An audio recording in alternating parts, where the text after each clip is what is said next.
A man accused of slashing an off-duty Orange County Sheriff's deputy with a knife after a road rage incident argued that he was just standing his ground here in Osceola County Court. I'm News 6's Alex Cook.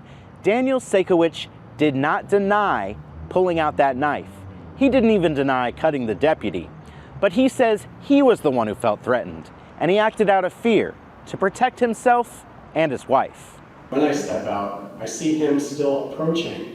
And so I raise my hand to hope that he sees the knife and is dissuaded from a physical confrontation. Both Sakowicz and the other driver, Jamal Morris, stood and demonstrated for the judge how the knife was held during the confrontation. Sakowicz says he and Morris yelled at each other on the road, but then Morris followed him to his destination and waited for him behind his car. This is where that moment of road rage turned into something far more dangerous. Investigators say Daniel Sakowicz got out of his Tesla here holding a knife. He charged that other driver and slashed him in the shoulder.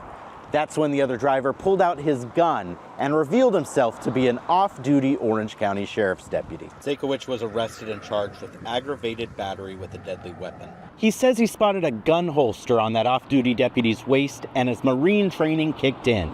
He says he tried to take the man down, and cutting his shoulder was just an accident. I brought the knife up and around like this, and almost like a stabbing motion.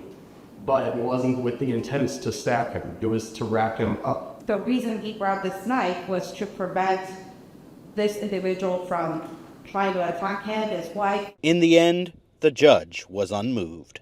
When you brandish a weapon at someone, the way you're deterring them is telling them, I'm about to do death or great bodily harm to you. And he had no legal justification, no objective person would feel that that was necessary under the circumstances. The stand your ground defense denied. Sakowicz now goes to trial next week for aggravated battery with a deadly weapon. In Kissimmee, Alex Cook, News 6.